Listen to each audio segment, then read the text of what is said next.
The return of Lomachenko.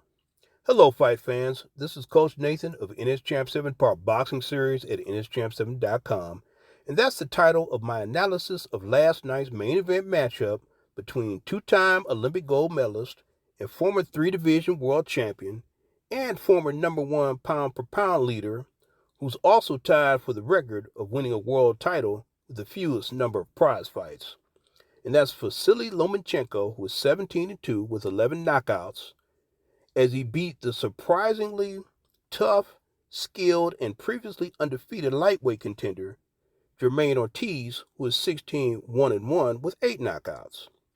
Now, after the fight, there were ringside observers who commented that this was not Vasily's best performance. And they're right. I believe it has less to do with the ring rust and the layoff, and more to do with the athleticism, skill set of Ortiz, who probably learned some things from sparring Loma last year.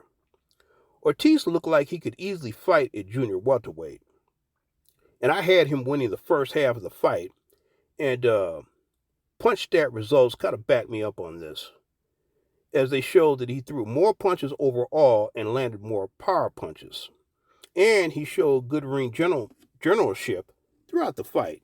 However, he did fade badly in the most important part of the match, the championship rounds between 9 and 12, and was getting hit a lot more towards the end of the match. No one likes to lose, but today Ortiz should feel pretty good about himself because he's had a good year. Earlier this year, he beat former champ Jamel Herring, and before that, he was pretty much an unknown contender.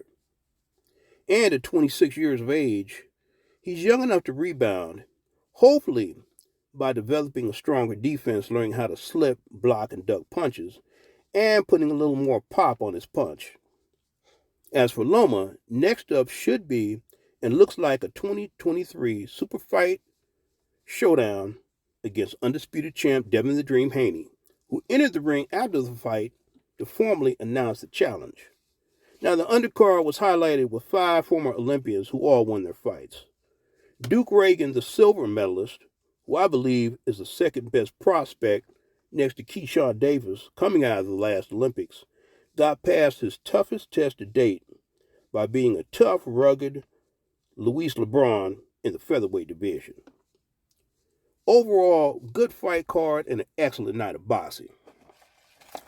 So don't forget, folks, for elite boxing instruction, elite boxing analysis, and elite boxing philosophy, click that like button and subscribe to NS Champ 7 Part Boxing Series at nschamp7.com. And as always, I'll be seeing you the next main event.